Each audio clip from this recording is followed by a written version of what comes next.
A couple Bitcoins.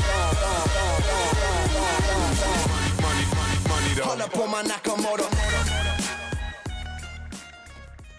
Hello, hello. Welcome to the Blockchain Dynamics Show. Hello, everyone. How's it going, Wood? I'm doing pretty great, man. How are you? I'm doing fantastic. My name, of course, Brandon Doge. And I'm Woody. It's true. We are here. We're with you at Error by Trial Studios for episode number 64. That's right. It's May 21st, 2016.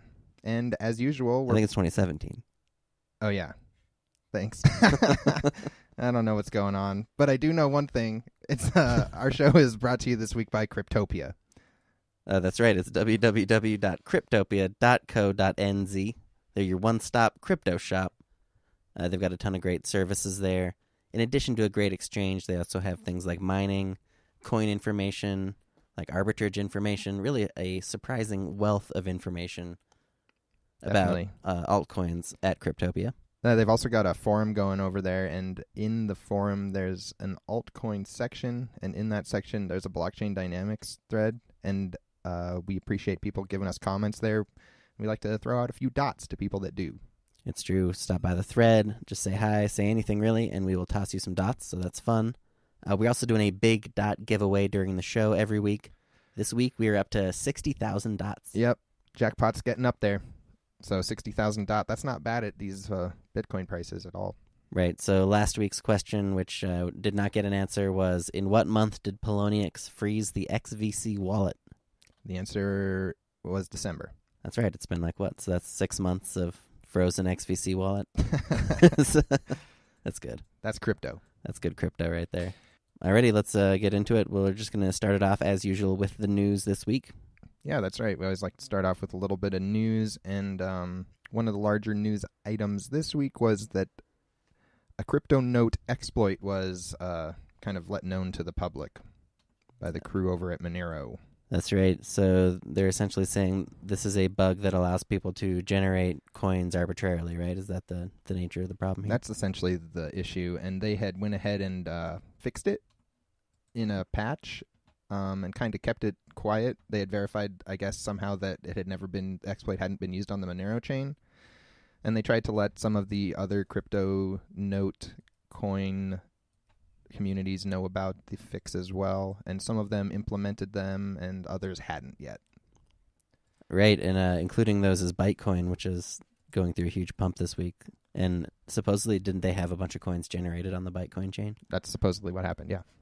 So that's surprising, but just something to be aware of. I guess that's the kind of stuff that can happen on crypto markets, even on like big exchanges like Polo and stuff, you know. Definitely.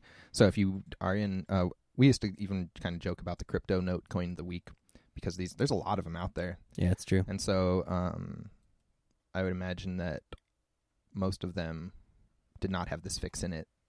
So if you have one of those coins, you might see a post pop up for a swap soon in Bitcoin Talk. I saw a lot of those this week. Nice. Cannabis Industry Coin, I think, was one. Biker Coin. There's one other one. Can't remember. Yeah, that's definitely a good call out. I wouldn't, you got to think about there's so many Cryptonote coins that are out there.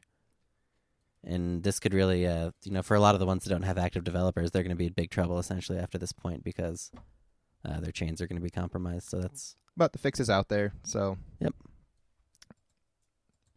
And that's the Monero Cryptonote bug fix. There was another big ICO this week selling out Aragon Network Token. The Aragon Network Token. This is funny because we reviewed it last week. Right. When we did our ICO thing. We hadn't heard of it. And then here it is just blowing up today, which is funny. But yep. I think this was one, we must not have found all of their information because we found it hard to figure out what was going on with the coin when we first looked at it. Yeah, for sure. I mean, we saw just a Russian thread and then a really brief sort of summary in English last week when we were looking it up. At any rate, as these Ethereum ICOs are known for, this one sold out almost instantly, raising $25 million in about 15 minutes. Awesome. So congrats to them, I guess. Yeah, and that started trading on Bittrex as well. Oh, nice. kind Sweet. of right after that. It was really fast, actually. And that is the Aragon network token. Another sort of fun little thing to keep in mind this time of year is that May 22nd is Bitcoin Pizza Day. That's right, the historic occasion celebrating the $10,000 Bitcoin pizza. Yeah, 10,000 Bitcoin Oh, that's right. pizza. 10,000 Bitcoin. So what? How much is that worth now? Too much. Is it 20 million? I think it's 20 million. That's incredible. Yeah. I was looking at the thread just kind of today preparing for the show, and I noticed how he it wasn't just one pizza. He had that offer open like for about 2 months or so. So it's like, I think it was in April sometime, he made the offer, whatever, and then, middle of May, end of May, offer was first completed, and then it looked like it was an open offer until like August when he posted saying that it's just too much. He can't get enough Bitcoins to keep buying all this pizza at this point. I wonder how many he actually sold total. That's pretty funny. Yeah. So yeah, that's dope. It feels like this should be our new Bitcoin holiday, I feel like it is. I feel like it's the Bitcoin holiday. May 20th. How do you celebrate it? With pizza? Pizza. Yeah. You celebrate it with pizza. All right, that's fair. That's cool. I'm into it. In other news, back to Monero. So apparently using some of these same exploits that the WannaCry ransomware used, another crew is spreading a cryptocurrency miner that mines the currency Monero. And they've apparently got onto a ton of computers and Wow. just generated a shitload of Monero that way. So that's just a pretty funny thing that can happen with that's something that can happen to any CPU mined currency. For sure. Yeah, I mean, you could imagine there's just so many weird pieces of software out there that people download for all types of weird things that they think it's going to do. Other people sneak in interesting code. That's really happened forever. But this is a really unique use, from my perspective, of like malware. Just straight up mining to I assume, their own addresses. Yeah, definitely. I mean, I think it's a clever use for malware because it's not really, it's not going to be in people's faces except that their resource is going to go up or whatever. Their resource use will go up. Right. And so I think they can probably get away with it for a long time, but once everybody's got all their refrigerators connected and crap, then somebody can just infect everything. And yeah, exactly. The whole world can just mine Bitcoins for someone. I heard that they were using some of those IoT devices to try and mine Bitcoin, but it would be like a hopeless. Like somebody built the bug that would do that. Yeah. But then it's totally pointless because they don't have enough power to actually ever get, just like not transaction fees worth. Not Bitcoin. even worth it, huh? Yep. So I think it really mostly has to be with CPU mined currencies. I could imagine there might be some GPU mined currencies that it might work out for him, but I think most of these botnets are just going to go towards stuff like Monero. Yeah, that makes sense. Or maybe the Internet of Things devices will become super powerful, unnecessarily powerful. They'll have just huge GPUs built into them. Yep. So yeah, that is the botnet that is mining Monero. That's about it. We're just going to keep that news nice and short. Yep, it's true. We're always looking for more altcoin news.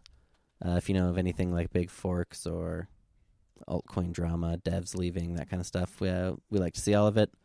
You can drop us a line, of course, in our Cryptopia thread or on our website. That's blockchaindynamics.net. Yep. All right, let's check out some of the markets because it has been insane as usual. Yeah, it's just another unbelievable week in the markets. This is the Bitcoin $2,000 week, so it's here. It's done. All-time high, Bitcoin, $2,000. Just kind of creeped on up and over. A lot of altcoins at their all-time highs as well. Yeah, altcoins going crazy this week too at the same time, which is unbelievable. It's hard to believe. We've said this before, but we've been in this bull run at this point for what feels like an incredibly long time in crypto space. Right. I think in the real world it's only been like 2 months, but maybe a little longer. But yeah, we're finally passing $2,000 with Bitcoin, and yeah, it doesn't really seem like there's any end in sight yet at this point. No, and not just Bitcoin, like we also said some alts, but the high cap winners are out there too. Just some big coins moving up. Yeah, we had NEM this week doubled up, plus 100%. That jumped into the top 4 and passed Litecoin. Right. And then, of course, ETH moved up 68%. And Ripple moved up 58%. Yep, so huge gains from a lot of the basically all the big top 4 coins. Going down to look at the actual kind of top 100 coins breakdown here. If we look at the top 100 coins, we had 86 up this week versus US dollar, and 66 of the top 100 altcoins gained ground versus Bitcoin. Wow, nice. So that's even though Bitcoin was up 14.5% this week. At an all-time high. At its all-time high. We still had 66 out of the top 100 coins gaining ground on Bitcoin. That's unbelievable. Really, just incredibly exciting to watch. It's been called out a few times, but that market dynamic where alts have been syncing with Bitcoin is pretty much totally reversed over the past 3-4 weeks. Yep. Now alts are outpacing Bitcoin. It seems like, the whole market is just kind of, it's like it's uncoupled from all the old rules, and we're kind of at the anything can happen part of the pump, which is crazy. Yeah. It kind of makes you feel like we can't be that far from the end of it too, right? It does make me feel that way. When you compare it to, when you look at the weekly chart or whatever and compare it to the big run up in 2013 or whatever, we're kind of starting to get into that territory. It's starting to look pretty similar. But we're also at the point where it only takes 1 week potentially for the whole price to double if we continue at this rate too. So exactly. It's you could never try and, you'd never want to try and sell it short or anything, but yeah, I can't imagine that it'll keep up like this for more than maybe another month. I don't know. Yeah. Your guess is as good as mine, really, but I'm amazed that it's been keeping up this strong, and I wouldn't actually be surprised to see it stay up for a while, but right. I wouldn't have been surprised to see it dump at any point either. Yeah, it could be any day now. That's the fun part. And just because there's a huge correction doesn't mean that necessarily it's even the end of the bull market either. No, not at all. Which will be fun to see. Again, we saw the 2013 example was... after the huge spike, it was maybe 18-month bear market for Bitcoin. Right. And so that's kind of the standard that's been set before, but, the past doesn't always indicate the future either. We really have no idea. I think we'll know basically based on how long the next bear market is, I guess. That will kind of give us a huge indicator of whether are we really in this new paradigm, or is this just an even bigger pump, right? Right, yeah. Well, it'd be fascinating to find out. I mean, there's also still just so many questions around the exchanges themselves and their liquidity and all that going on. So yeah, we haven't had that huge catastrophic event yet either this cycle that usually happens. Yeah, that usually we see at least 1 or 2 a year has been kind of the rate historically, and we haven't really seen it yet this year. But that's good. I mean, that was the type of thing that was hopefully going to go away as everything got better, right? Yeah, and ideally that would reflect that we have better infrastructure, hopefully a little bit more accountability in a lot of the businesses that operate in the space, but that will only really be proven with time, I guess. It's still incredibly difficult to trust people with your coins, though. That is true. I don't think that's going to change soon, and that's because of the nature of the technology. I think you're not really supposed to. I always feel a little overextended just trading, Yeah, there's a lot of people pulling their money off Polo right now, and I totally understand it. I'm not really worried about Polo personally at this point, but I feel like just for people to realize that, kind of get a bit of a wake up call. It's good to always have your money spread around and to be in control of as much of it as you possibly can be at any time. In the Bitcoin game, you're not in control of it if you don't actually have it in your own wallet. Right. So yeah, crazy world out there. Let's see. Jumping back into the numbers. So that was 66 coins up versus Bitcoin this week out of the top 100. We had a total growth versus US dollar. In the top 100 coins, the total growth was 58.7%. That sounds crazy. It is. It's unbelievably large. Versus Bitcoin, it's a 38.5% gain. That's incredible, too. Yep.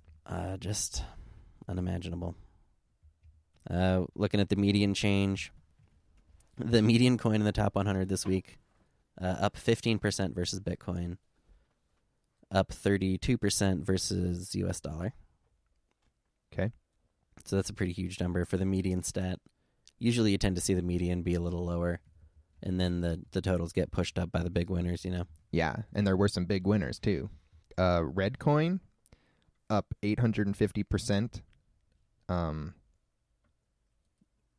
What's BCN? That's Bitcoin, the Monero. Oh, right. The predecessor to Monero. That one's up 631%.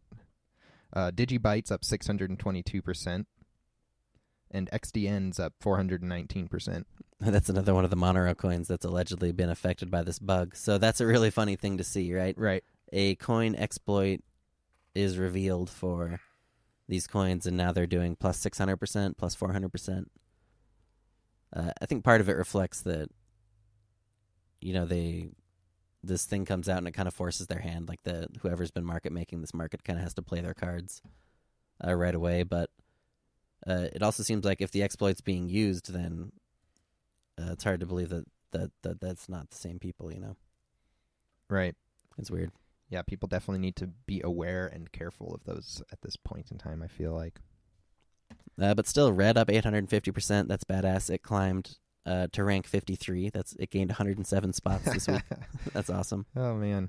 And Digibyte up 622%.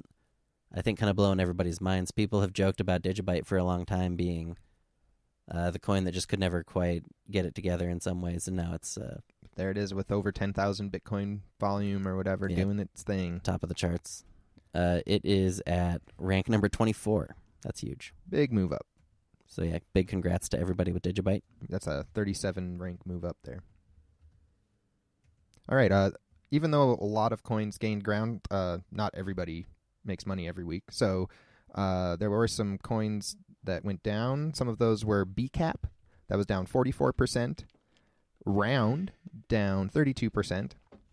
YoBit down 29% this week. And Pivx down 28%.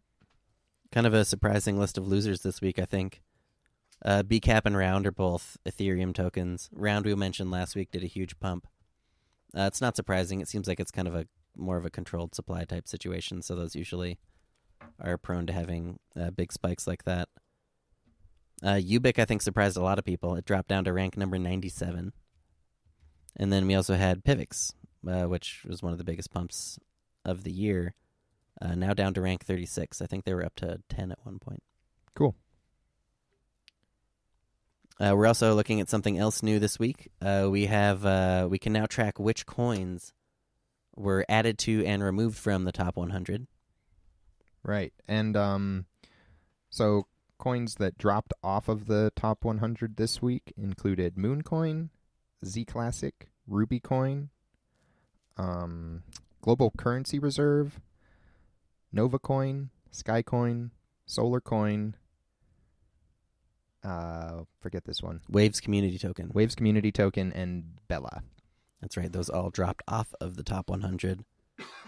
Of course, then we also had to have the same number of coins added to the top 100, and this week the coins that got in were the Aragon Network Token, RedCoin, Humanic, Dice, Digital Note, Heat Ledger, Pepe Cash, IFC, and VergeCoin. Cool. Kind of a surprising list of winners there, too. VergeCoin is on a huge, ridiculous tear. Yep. Pepe Cash, I don't think still has a major exchange yet. Heat Ledger, the same story. That I'm really surprised to see that one jumping into the top 100. Pretty cool. But also not surprised in some ways. That one's kind of been doing really well in the background for a little while. So interesting to see what's hopping in and out of the top 100 there. Yeah, and in addition to our sort of Bitcoin index there, we've been trying to start keeping track of our Ethereum index as well. That's right. This is a index of all of the Ethereum sub-tokens. So any of these little Ethereum chains that are floating around, if they're on CoinMarketCap, we're going to try to keep track of them and see how they are comparing to the rest of altcoins. So let's see here. We're looking at 31 coins this week now that we have on the index. Cool. There were 4 Ethereum coins that got added this week. They're SOAR, GUC, Amos, and UNY. I think that's like some gold token or something. Unity Ingot. Unity Ingot. Ingot. What's GUC? That's Gold Union Coin, according to Gold CoinMarketCap? Union Coin. There's a lot of these things. Like we said, there's going to be Just 4 new ones this week. I have a feeling there's going to start to be like 5 to 10 new ETH tokens a week for quite a while into the future here. But I can't tell if that's actually the right one, though. They might just be sharing that token ticker. It's really hard to tell at this I wonder point. if CoinMarketCap will do dual tickers. I don't know. Yeah.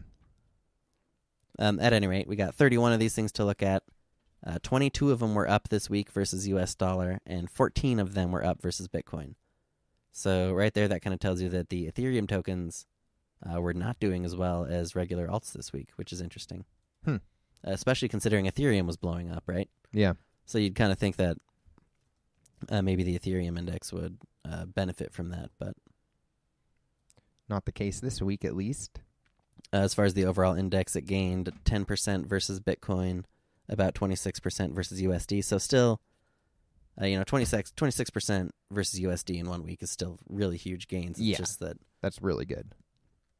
But you're comparing it to that last number, 72% basically, or 58%. what? You're comparing that. You're just saying that compared to the 58% increase, the 26% increase doesn't seem as impressive to you. Yeah, exactly. Regular coins went up 58% this week. The Ethereum token's only up 26% this week, which on its own would be an incredible week. But because this happens to be one of the biggest weeks in the history of crypto, essentially, it gets gets overshadowed a bit, I guess. Amazing. As far as the gainers and losers in the Ethereum index, we had Gnosis. They were up 61%. Yep. First Blood up 58%, and EMV up 56%. That's Cool. That's the Ethereum movie venture. That's pretty cool. And then on the other side, BCAP down 44%, YOC down 37%, and Round down 32%. All right, so some interesting numbers there out of the Ethereum universe. Did really well this week, but we're not actually doing as well as the broader altcoin scene. As far as the overall numbers for alts, the complete total market cap from CoinMarketCap hit $39 billion this week. That is a 56% gain from last week. Oh my gosh. It was $25 billion last week for all altcoins. Now it's at $39 billion, which means that Bitcoin dominance is now at 46%. It's dropped below 50. Wow. Yeah, and that's down 7.5% from last week. And looking at the Ethereum dominance, as we always like to do, that is up 4% to 36% this week. Nice. So huge gains for Ethereum once again. It's funny, a lot of people are starting to question the market cap metrics, I've noticed lately. For sure. The validity of it. And there's a lot of, I can completely understand why, especially when you bundle all these market caps together and compare them to each other, because, like, in a way, it really doesn't matter that, if Bitcoin drops below 50%, that can kind of be seen as a big deal, but you're not always comparing apples to apples with market cap, and I think a lot of people are aware of that. Like, comparing the market cap of Ripple to the market cap of something like Bitcoin or Ethereum, it's not really a one-to-one comparison because of the way that the supply was distributed, or the way it's, being locked up and partitioned and stuff. Sure. And there's a lot of, there's a lot of sense, essentially, to the argument of how making these comparisons isn't that valid. But at the end of the day, one thing is you always want to look at it more as a relative metric than as like an absolute thing, right? Uh-huh. You can say, yes, Bitcoin dominance has dropped below 50%, and that's cool and that's unusual. But you understand that what's really changed is that we know that Ripple is bigger than it was before by a huge amount just because the price is way up. We don't necessarily know, if comparing the market cap of that to Bitcoin is accurate, but you can make a relative comparison on the strength of the two. Right. And so that's there's still a value to bundling all the market caps together and looking at them like that. And then there's also just the fact that there's not really a better metric right now. Right. There have been a lot of kind of proposed alternatives maybe to looking at market cap, but from what I've seen, they all kind of have flaws in various ways as far as dealing with sometimes the really weird and not always concrete nature of what the supply of a lot of these cryptocurrencies is. Definitely, I agree with all that. I think that is going to do it for the markets segment this week. Like we said, just another unbelievable week in crypto markets. Yep, just amazing. Next up, we're going to do our dot giveaway. Time to give away some dots. We give away dots to our live listeners if they can give us the answer to a question by the time the show ends. And so the way that works is you will send the answer at Chain Dynamics on Twitter in a direct message, and the first one to get it correct will win the dots, and if nobody wins them, we'll roll them over to next week again. That's right. That's how it works. So you got to answer during the episode, and if you do, you're going to get 60,000 dots. The question this week, between which 2 episodes of the show did we take a week off? That's right. We've only missed 1 week since we started the show, and the question is between which 2 episodes did we take a week off? All right, send your answer to at Chain Dynamics. Good luck. Get those 60,000 dots. Okay, we're going to jump into the new coin section. That's right, new coins. One of the things we love to do is take a look at all of the ridiculous announcements that come out on Bitcoin Talk every week. Yep, the good, the bad, and the ugly. We look at all of them. They're often very ugly, but always fun. We break them into little bits of categories here. Oh, I guess, is this number accurate for this week, Brando? It is. Overall, we have 22 new coins and pre-announcements to go through. That's a substantial reduction from last week. We had like over 30 last week. Yeah, it seemed like a lot last week. So it seems like the crazier the markets have gotten, in a way, it's slowed down some of the shitcoin posts, which is interesting. Cool. So the first category is kind of proof of work, proof of stake coins. Those would be just kind of like your traditional coins more so than anything else. The first one on the list is BlakeStar. BlakeStar. All right. This is a cryptocurrency using the Blake2S hashing algorithm. That's right. I kind of like the graphics on this one. Yep, they've got some snazzy graphics, but unfortunately they do have a pretty big pre-mine. Yeah, it's a humongous pre-mine. I think it's 1.25 billion coins. Compare that to the actual block reward of, I believe, 120. And so that's going to be a rough road for miners to try and... An almost unsurmountable pre-mine to get up to. Yeah, at that point, it's like arbitrarily large. You might as well just make it pure proof of stake or something. But right. I think that wallet builder's option costs more. So another one that we're going to take a look at today is NetChain. NetChain. All right, what do they got going on here? NetChain is X11. Okay. And it's actually no pre-mine. All right, I like it. So I liked that aspect right away. They're not promising a lot, though. They aren't like, it's not trying to really start to innovate. But as we've seen, let's just point at the last week for an example, having a regular blockchain can be super valuable. Yep, it's true.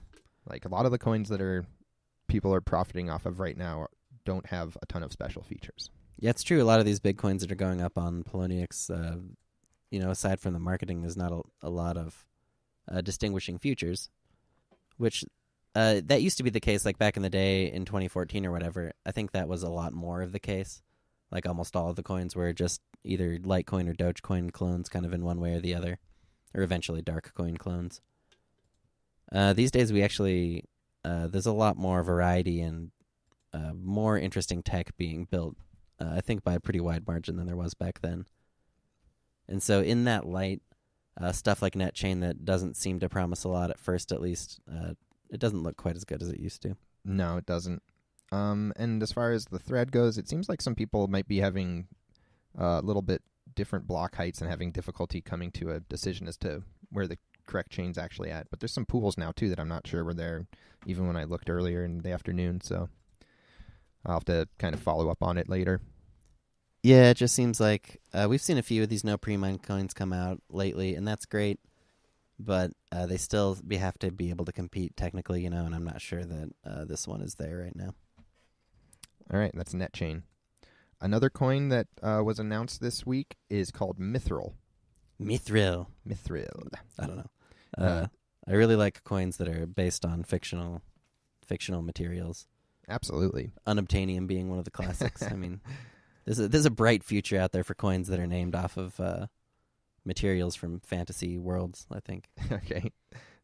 And this one, unfortunately, has a 20% pre-mine, which is pretty big. Yeah, that's just getting into the range where you kind of know, unless they have something really obvious, like straight up, that can tells you that they've put a lot of effort into the coin, the 20% pre-mine is usually a deal breaker. And that is Mithril coin. Next up on the list of coins here, TMNKK. Okay. All right. So this one, I was kind of stoked on at first because it said no pre-mine as well. And then it's also kind of like the Cryptonote coin of the week. It is. Which, as we know, they could have this bug now. And Right. so the real pressing question is, does this chain have the fix in it or not? Yeah, like you said earlier, this really shines a whole new light on the Cryptonote coin of the week. Something that we've noticed for a long time now. We've been joking about it, and now every time one comes out, you just kind of have to be like, "Oh, is this even a really functional blockchain?" We don't know. I don't know. I didn't. I could find that piece of code that got updated and check it against it, but I didn't take the time to figure that out quite yet. I feel like at this point it should be on the developer to specifically acknowledge that the fix is around, you know. Yeah. If they don't even do that, that tells you that they probably are just doing a copy paste, you know. Okay. That was TMNKK. Airdrops are just getting really popular, it feels like. So we have a few airdrop coins to go through here. I love it, man. I like to think I think airdrops is a really great way for small cap and community type oriented tokens to get started. Keep those miners out of there. Yeah. Well, you know, miners can be dicks. The first one at the top of the list is IOU1. This is the token of trust. Oh, that's great. Yeah. Oh, I get it. I owe you one. Yeah, you get it. All right. It's a Waves token. Another Waves. 100 million total. Okay. So what does it cost? Does it not cost anything to get a token on their Waves digital asset exchange? I wouldn't know exactly, but I don't curious. think it's really... I think it's just going through a little process. One thing I've noticed is a lot of these Waves giveaways, they'll give away half the pre-mine and then they'll put the other half for sale. You can't even really call it a pre-mine. They'll give half the supply away and then they'll put the other half of the supply for sale on the exchange, and I think that's just kind of their way of trying to get money off of it or whatever. But so now anytime I see a new one of these, I'm kind of wondering, is that the game there, or did they actually airdrop them all? You just will never know. Right, they don't. Just the same way that ICOs have inherent flaws, I think airdrops do as well. And that is something that's really cool about proof of work, proof of stake systems, right? It's that it's all handled on the blockchain without any type of intervention. Everything's kind of just working a certain way that's really easy to understand. Yeah, man, that's a great point. Honestly, you've just called out, I think, one of the big reasons that a lot of people prefer more traditional proof-of-work coins, honestly. But at any rate, this IOU1 is another Waves airdrop, and if you have Waves, you might as well just be raking these things I imagine in, the right? people that are into that Waves community especially are enjoying this, you know, because you have to be kind of probably a little bit comfortable with the Waves wallet, and just if you're in that zone, I bet you're loving it. That coin this week, IOU1. Another one came out called TotalCoin. TotalCoin. Rare. Yeah. I'm not liking the look of this one very much, even though it's an airdrop, because it seems that they've copied their text word for word from another coin that people are saying did not go well. Mm-hmm. And, of course, that usually makes them think that it's the same dev and that things are going to go the same as they did before. Yeah, there's a lot of red flags on this one. There's really no... looks like it was just a generic clone, you know, one commit type situation. And then the distribution is 100% pre-mine with 400,000 or 80% of it actually is for bounties, which is very unusual and doesn't usually work out well. All right. Another one that came out for airdropping this week was DogeCredits. DogeCredits, I like it. I bet you would. And these guys are a counterparty asset. Sweet. What else is there to really say? It's a counterparty asset. Trying to get on POS wallet. Don't blame him. You basically just have to PM the guy with your counterparty address, and it seems like you get the coins. I don't really like this trend right now of having to PM people to get these airdrops. Right. I prefer a more automated system. You want like a form or something? Yeah. All right. But it also might help filter out some of the bullshit, I guess, because if somebody has to manually do this, then they're probably going to notice some patterns or different things right away. Yeah, I think the idea usually for people is that it makes it, a lot of people will have tiered airdrops where people with higher ranking Bitcoin talk accounts will get more coins. So that's a pretty normal thing for people to do. And I think that's one of the reasons that they're going to have PMs for a lot of this stuff. But and I mean, it's still not going to be perfect. You remember Decred did that one when they did their airdrop. They kind of had people do a proof of humanity, for better lack of a word. Like they had you do like a 2-factor thing. Like you had to do your Bitcoin talk account and a matching Twitter account. Which, of course, something. plenty of people got around many times. But yeah, it was still better than having somebody with a script take all of the airdrop in 5 seconds or whatever we've seen happen, I guess. Yeah, like you mentioned earlier, there are inherent flaws to airdrops, and one of the big ones is that there's always going to be people who are gaming the system to get multiple entries. And kind of, you can always just expect that that's going to happen. That's just part of the deal. And one of the things to watch out for really is how easy is that. For, the easier it is, the more it's going to happen. And so when you're judging airdrops, you're never going to find a perfect airdrop with a perfect system. But it is nice to see if an airdrop that at least has some level of prevention against sock puppets and stuff. And I would say that even though I'm not super excited about the PMing, I think that does help that. So yep. That is DogeCredits. DogeCredits. A new generation of SHIB. It's going to be tough to stand out with that one, but I guess Doge is pumping, right? So maybe they can ride out the Doge pump, I guess.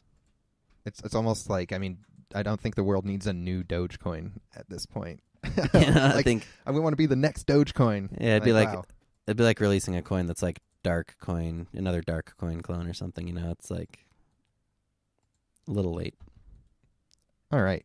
There's actually one more airdrop this week, believe it or not. This one is called Communist Coin. All right. Straight to the point. Yep. And they're also doing the PM style airdrop, it looks like. This looks really similar to the last one. Yeah. This whole post looks really similar to DogeCredits.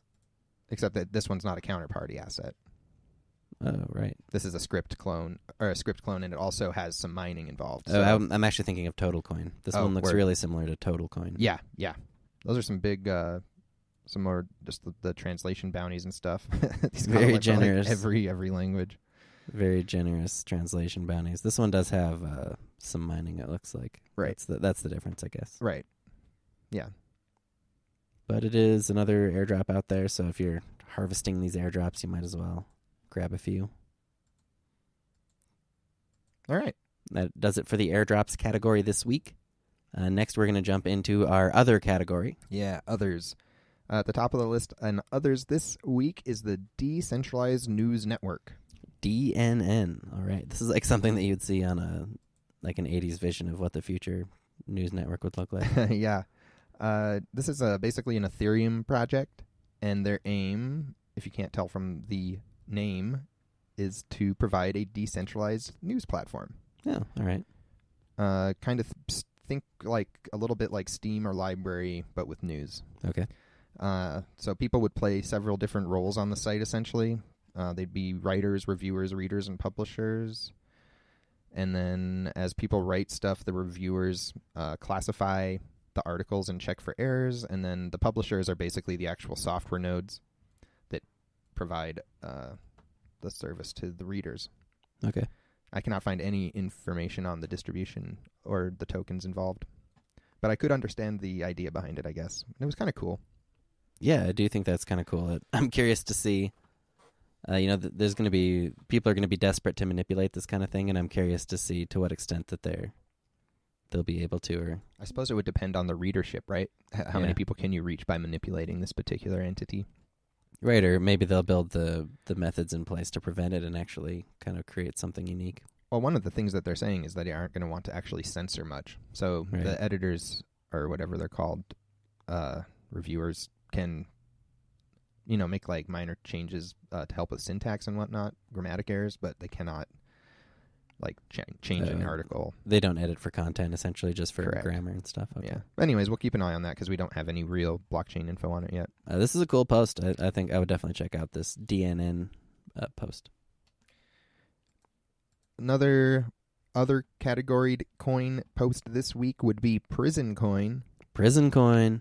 They put in their title here, the first coin backed by prisoners. Oh, they missed it. Yeah. They missed their target by It's like gotta what? be the funniest part of this post is simply that they are not the first to come up with this idea. ConCoin is already trading places, believe it or not, and It only came out like a few weeks ago too, which is funny. Yeah, with this already absurd premise of trying to become the number one coin in prisons. Maybe this one's broader. I think that one is like prisons in America. God. Maybe this one's like, I don't know. I'm just joking. Yeah, this one does have a U.S. prison focus, but this is crypto, no? You can't contain it. No. What would be the point of that? But as far as PrisonCoin, they don't even seem to have posted a wallet here. It seems to be very... The coin itself is non-existent. Yeah, it's not a real thing. But it was just fun to mention. Here's another pre-announcement for a coin called Lysergion. Oh, my God. Which is for psychedelic enthusiasts. All right, Lysergion. Yeah. Great. That's funny. So, research. Okay. Let's see here. What's the what kind of coin are we dealing with here? It's that Blake 2 algorithm. Oh, they're saying it's undecided. They're looking into it. Right. So it's going to be a hybrid proof of work, proof of stake. Looks like they're going for a really long proof of work. So it's just going to be like concurrent proof of work and proof of stake for years, basically. Yeah. They're trying to even decide on things like the pre-mine, which I think it's odd. You have to ask the community for advice on how much you need to pre-mine. It sounds like they're trying to do the most they can without pissing anyone off, right? This is how much can I do exactly? How much can I pre-mine? Please tell me. There's a fine line between seeking your input from the community and just having the community try and build the coin for you, which we've seen people attempt. I think many times without any success. Let's start by coming up with the algo we're going to use, and it just never works. Yeah, I came up with the name. You guys can handle the rest. They're leaning dangerously close to that with this one right now, but as far as the post goes, it's nicely formatted. Yeah. So there's a pre-announcement. That has value to me. It does. Reading the amount of bands that I read. These days it just has to. Yep. That's the pre-announcement for Lysergion. Alrighty, that's going to do it for our regular look through the coins. We also are just going to announce the ICOs. We don't usually dive too deep into these. The ICOs that were announced this week: Unlimited Coin, Ping, MiningCoin, Corion, OnPlace Incorporated, CryptViser, CryptoBank, Rex, OroCrypt, BetOpen, and ScriptWaves. I like that name, ScriptWaves, man. Yeah. Dark Wave Super Script Black. Dark Dash Light ScriptWaves. Oh, somebody looks like somebody got the Oh, they got the trivia? Sweet. Yep. Nice. We got a 60,000 dot winner. That's awesome. Nice work, man. That's sweet, man. I'll get at you after the show. That's like $50. Let's see here. Oh, we were looking at the ICOs. Yeah, there haven't been enough ICOs that are jamming the name Waves into the coin. Everyone's copying all this other stuff, but I want to see more Waves, copycats. Light waves, dark waves. Light waves, I like that one. Sine waves. It just fits so well with so many words. Now Cool. Let's see here. That does it for the new coins. Let's kind of see if we can find anything looking back through. NetChain seems like a real, just basic, honest coin at this point, at least. Real basic, but at least it's not pre-mined and insane. Yeah, it's the only one that doesn't have like an obvious agenda that's not going to be good for anyone who tries to participate right. for the proof of work coins. Some of these airdrops, I would say that IOU one looks okay. That Waves airdrop. Yeah, why not? I would say DogeCredits looks okay too if you're into airdrops. Counterparty assets, not bad. I don't know about Communist Coin or TotalCoin. I don't know if I would even bother with either of those. But yeah. And then the DNN thread, I would say read the thread if you're interested in some of this ETH stuff. But looks like there'll probably be more news there soon, type of thing too. Yeah, it might turn into some big IPO or something. But right now we don't even know what the distribution is. All right. Alrighty, that is it for our new coins. Gotta love those new coins. That was I like that set. That Was not like, where were all of the insane pre-mine coins. They just weren't there. That felt great. Yeah, we've been getting like 5 to 10 of these insane pre-mine coins. 5 to 10 of these insane pre-mine coins a week. Only had 2 this week. That's hard to believe. Is it possible that it's finally not worth these people's time to just crank out these clone threads? Or they're trying something else. I don't know. Maybe doing these airdrops or something is better. Yeah, I feel like they got to switch it up a little bit, and they usually do. So maybe it's just time for a new era of shitcoin. I know I was not really mining much of those coins anymore. I mean, I was I was over all those high pre-mine ones, so I bet their participation level was getting pretty low. I could be wrong on that too. Only time will tell. All right, we're going to jump into our rolling review next. That's right. We do a little thing called the rolling review. This is where we take a basket of coins and try to follow them from when they were new, kind of to when they break through into the wider crypto world. Yeah.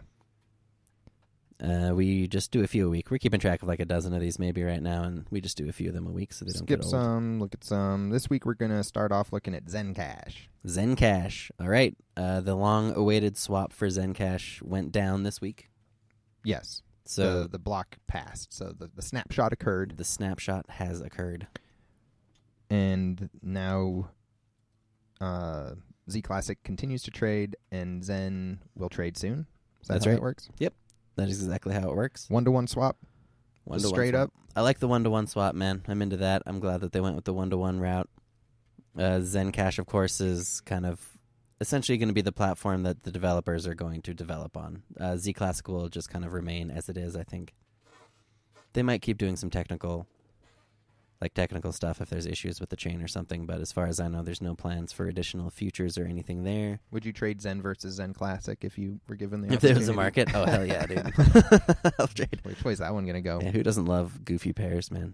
Zen versus Zen Classic. Yeah, Zen versus Z Classic. Zed Classic. Yeah. I would have to hope it would go in favor of Zen, otherwise. You'd think so. But this is crypto, right? So anything could happen. It could be one of my favorite things about crypto, and especially with all these swaps going down, is eventually for a few of these, it's going to turn out that the swap was kind of like the red herring, and the real pump was going to be the original coin all along. Of course. And I am just curious to see which coins that turns out being. I don't have any indication that it's going to be Zencash, but no. But it's interesting to have a 1-to-1 swap and both chains still out there.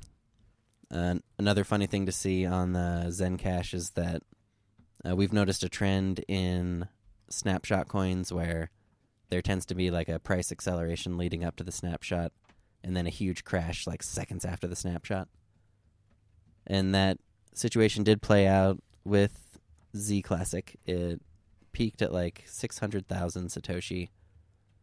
Then the snapshot happened, dumped almost immediately down to about 100,000 Satoshi, bounced back up a little bit, chilling at 180,000 Satoshi now. So kind of fitting that pattern of there being a lot of build up to the snapshot, then a huge dump afterwards.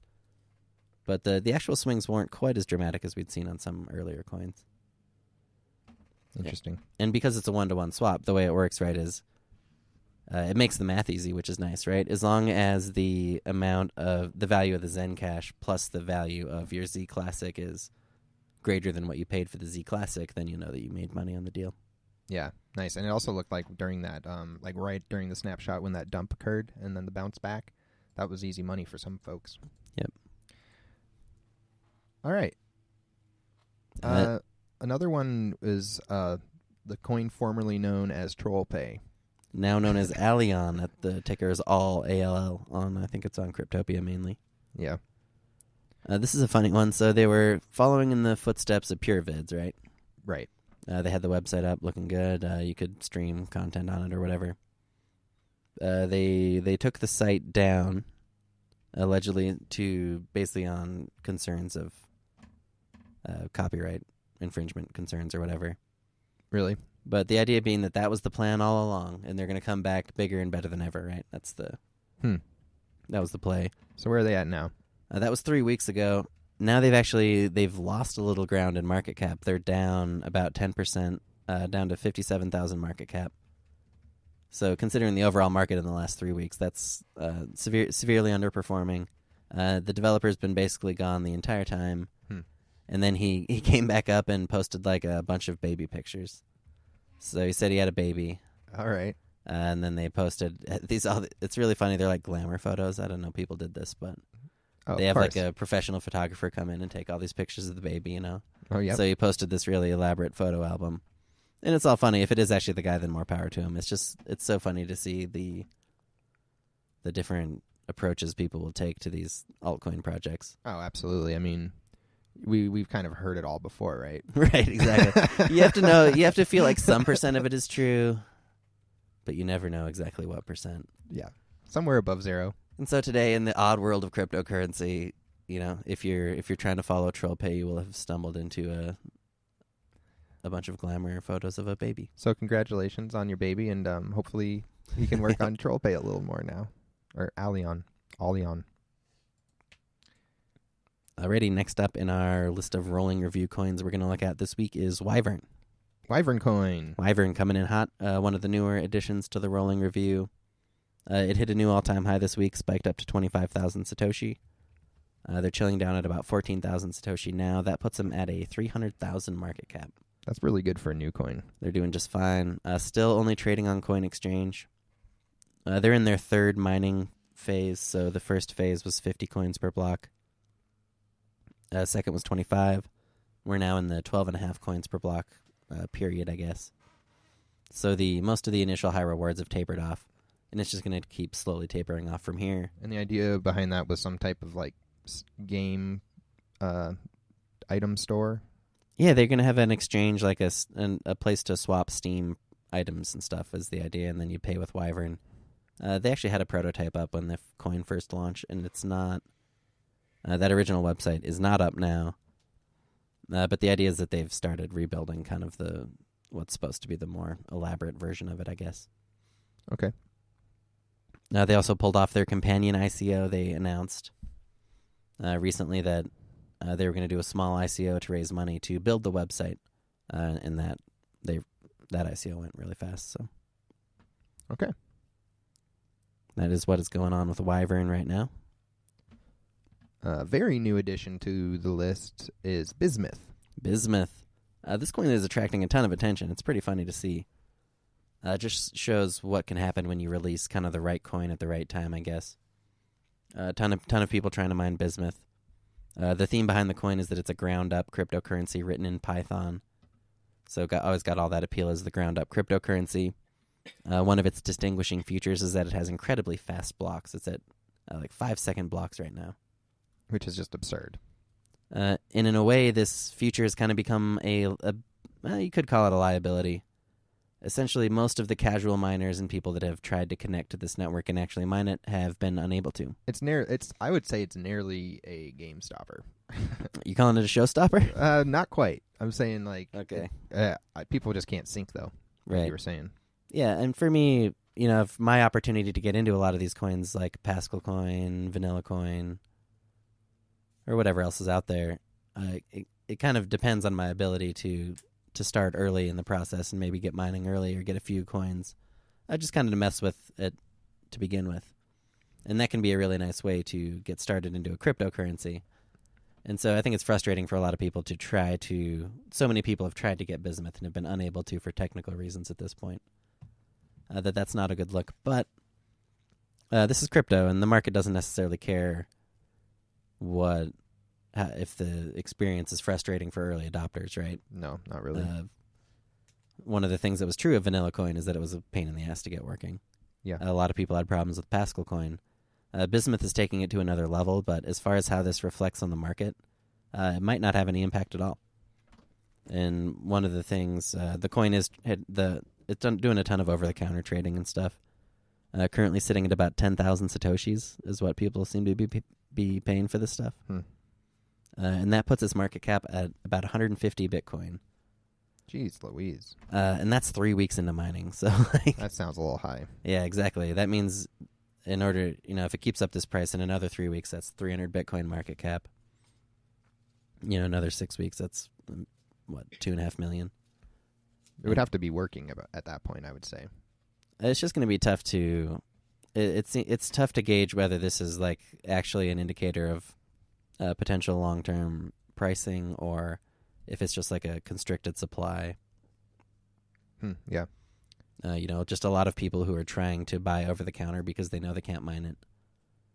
And then that's and because it's so new in mining, there's so few coins available that it's like similar to what happened with Zcash, The price gets way too high early and it might settle down, but it's also not it's not unbelievably high for the amount of interest and the market climate that we're in either, so. Sure. At any rate, it's pretty clear this one is going to be charting its own course. It's not going to be playing out the same way that like Vanilla Coin or Pascal did, that's for sure. And we'll continue to keep an eye on it for sure. That coin is Bismuth. All right, that's going to do it for the rolling review this week. That's right. We're going to jump into the listings now. Coin listings on exchanges. Let's start with Cryptopia. They listed Coin2, CreativeCoin, Insane, Coinonat, Extrabytes, DibCoin, and TorCoin. Bittrex listed the Aragon network token. No surprises there. Nope. Over on YoBit, they listed BitOK, AlienCoin, Coinmatic, MilkCoin, Battlestars Coin, Tapping Coin, Poison Ivy Coin, Pupa Coin, and Party Coin. C-Cex managed to find those Keppel shares somewhere to list. I would love to know where C-Cex finds these coins, man. I love that stuff. Nova Exchange listed Via, ScriptDash, Coinmatic, Vagina 2, DoubleCoin, ChainCoin. That's good stuff. LiveCoin, they added Unity Ingot. Yeah, they sure did.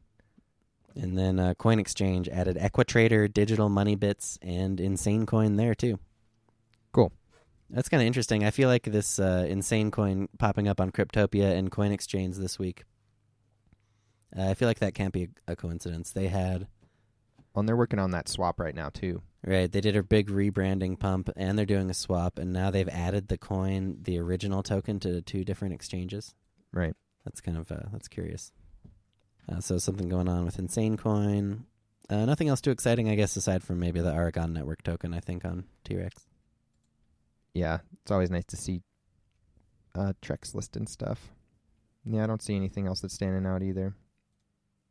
Coin 2, that's a Poloniex refugee, right?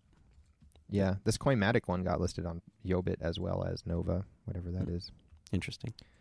All right, so that is it for the listings this week. Just another random batch of coins. Yeah, listings are just listings at this point, it feels like. But I still like, you have to know what's getting listed. Yeah, it's true. It's funny. It used to be different. It used to be like a big event, for when a coin got listed. And now there's a lot more exchanges. The exchanges are generally of higher quality, and just about everything is finding its way onto one or the other. Yeah. Awesome. This is the part of the show where we would go over some coin birthdays, but I don't have any for you this week. Couldn't find any birthdays this week. Nope. There's some coming up, though. Yeah, our requirement is for the birthdays, they have to have a working block explorer. Yes. For them to count as still alive. And being traded, too, really. Yeah, that's true. Both of those. Otherwise, how are we going to find them? There's some that fall into that category that sometimes I don't feel like are actually alive either. I can't think of any offhand, though. That's usually all it takes. It's just a remnant of a block explorer and nothing else. Right. That can happen, man. But, that means that blockchain is still out there ticking somewhere, which is funny. Yeah. Okay. Alrighty, I think that is going to do it here at Blockchain Dynamics Show episode number 64. That's right. Really appreciate everybody listening. And as usual, we're brought to you by cryptopia.co.nz. That's right. If you have not checked out Cryptopia yet, I would say do yourself a favor and hop on over. Really great exchange. Just a lot of fun stuff going down at Cryptopia. A fun place to trade and a lot of interesting smaller projects that are you might find early. See you next week with those heavier bags.